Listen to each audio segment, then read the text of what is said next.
ينقص بكفر الكافرين وجحد الجاحدين أبدا، فهو الغني عن كل خلقه، الصمد الذي يحتاج إليه كل أحد ولا يحتاج هو جل جلاله إلى أي أحد.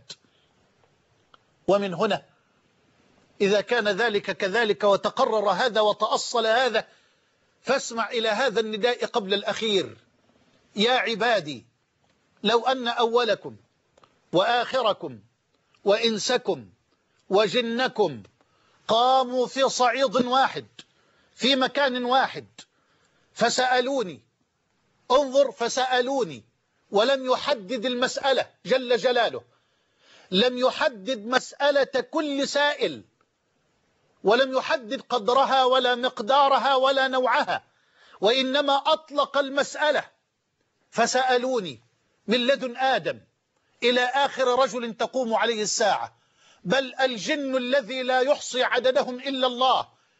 لو أن أولكم وآخركم وإنسكم وجنكم قاموا في وقت واحد وفي مكان واحد، ورفع كل واحد يده إلى الله جل وعلا وسأله مسألة لا يعرفها غيره، لا يعرفها من يسأل الله إلى جواره.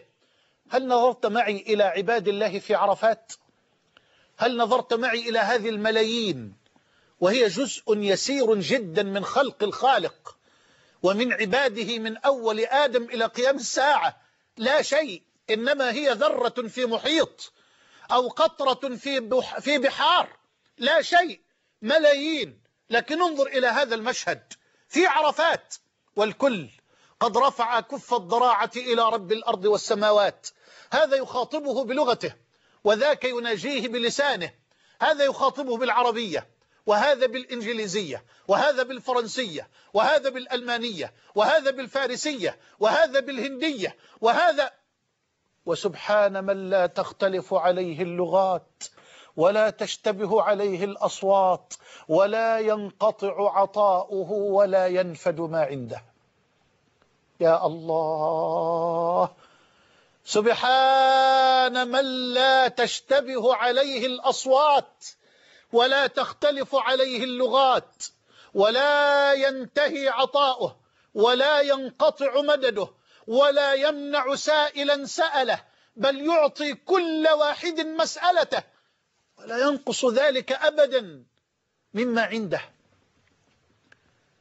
لو وقف الإنس والجن، لا أقول لو وقف أهل عرفة، لا، لو وقف الإنس والجن من آدم إلى آخر رجل تقوم عليه الساعة ولا يعلم أعداد الخلق وأعداد الجن إلا الخالق، لو وقفوا في صعيد واحد وسأل كل جني وكل إنسي الرب العلي مسألة لا يعلمها أخوه الذي يقف إلى جواره، سأل الله جل وعلا وأعطى الله سبحانه وتعالى كل سائل مسألته، ما نقص ذلك مما عند الملك إلا كما ينقص المخيط. عارف الإبرة، إبرة الخيط، إلا كما ينقص المخيط إذا أدخل البحر. أنا أسألك بالله، ما الذي سينقصه المخيط إذا غمسته في البحر؟ ما الذي ستنقصه إبرة الخيط إذا غمستها في البحر؟ هل ستنقص البحر شيئا؟ لا وربي، والله لا ينقص من البحر أي شيء. وأود أن أقف وقفة عقدية جميلة مع هذه اللفظة القدسية الجميلة: لا ينقص مما عندي إلا كما ينقص المخيط إذا أدخل البحر. وهل ينقص ما عند الله حتى ولو كان بمقدار ما ينقص المخيط إذا أدخل البحر؟ تدبر معي هذا الكلام البديع النفيس. النقص هنا يا أحبابي، النقص في حديث أبي ذر كالنقص الوارد في حديث أبي هريرة في الصحيحين مع موسى والخضر عليهما السلام. لا تاني، خلي بالك، النقص في حديثنا، لفظ النقص في حديثنا كلفظة النقص في حديث موسى والخضر، والحديث ثابت في الصحيحين من حديث أبي هريرة. باختصار شديد، لما قام موسى على نبينا وعليه الصلاة والسلام خطيبا في بني إسرائيل، فقال رجل لنبي الله موسى: يا موسى، من أعلم الناس؟ فقال موسى: أنا. قال الكليم أنا، وأنا والله أحب الكليم وأتقرب إلى الله بحب الكليم، بل ما قرأت آيات القرآن في شأن الكليم إلا ووالله كاد قلبي أن ينخلع. أنا أعجب حين يخاطب الملك جل جلاله موسى الكليم على نبينا وعليه أفضل الصلاة وأزكى السلام، ويقول واصطنعتك لنفسي، يا الله، ويقول الملك لموسى ولتصنع على عيني.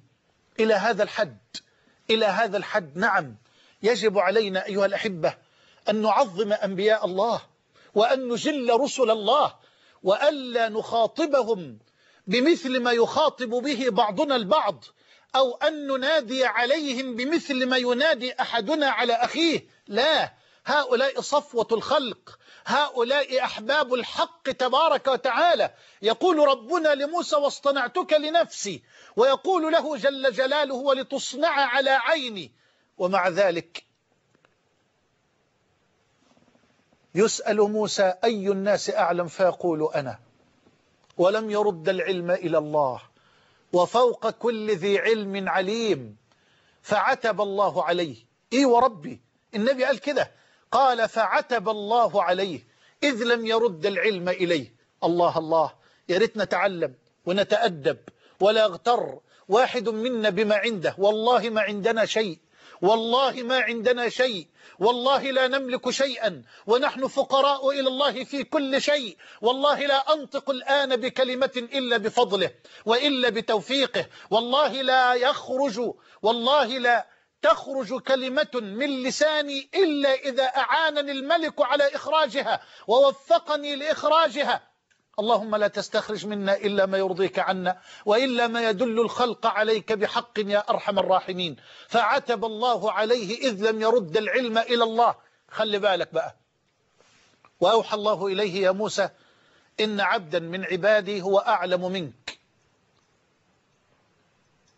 قال يا ربي كيف أجده، كيف أصل إليه، إلى آخر الحديث الطويل الجميل. وسنقف معه إن شاء الله تعالى بالتفصيل في شرحنا لحديث جبريل في دروس العقيدة والإيمان. الشاهد أيها الأفاضل، لما ركب موسى مع الخضر عليهما السلام أرسل الله عز وجل عصفورا، فوقف العصفور على حافة السفينة أمام موسى والخضر، ونقر العصفور نقرة أو نقرتين كما في الرواية في الصحيحين. نقر العصفور نقرة أو نقرتين من ماء البحر. اسمع، فقال الخضر لموسى معلما يا موسى إن علمي وعلمك في علم الله بمقدار ما نقص هذا العصفور من ماء البحر. يعني إن نسبة علمي وعلمك بالنسبة لعلم الله جل جلاله كما قال شيخ الإسلام بمقدار ما نقص هذا العصفور من ماء البحر، أو كنسبة ما حمله العصفور في منقاره من هذا الماء الذي لا يعلم حصره ولا قدره إلا الله. فالعلم، علم الله جل جلاله علم ذاتي، يعني لا ينقص إذا انتقل إلى نبي أو رسول أو عالم، كما لا ينقص علمي أنا الآن في هذه الحلقة بعدما نقلت إليكم كل ما ذكرت الليلة. العلم الذي ذكرته موجود، ما نقص عندي، وقد تعلمتموه، ولله المثل الأعلى، ولله المثل الأعلى جل جلاله. فعلم الله تبارك وتعالى لا ينقص ولا ينتهي. قل لو كان البحر مدادا لكلمات ربي لنفد البحر قبل أن تنفد كلمات ربي ولو جئنا بمثله مددا. قال تعالى ولو أن ما في البحر من شجرة، ولو أن ما في الأرض من شجرة أقلام والبحر يمده 7 أبحر ما نفدت كلمات الله. ولو أن ما في الأرض من شجرة أقلام والبحر يمده 7 أبحر ما نفدت كلمات الله. فاللفظ النقص في حديث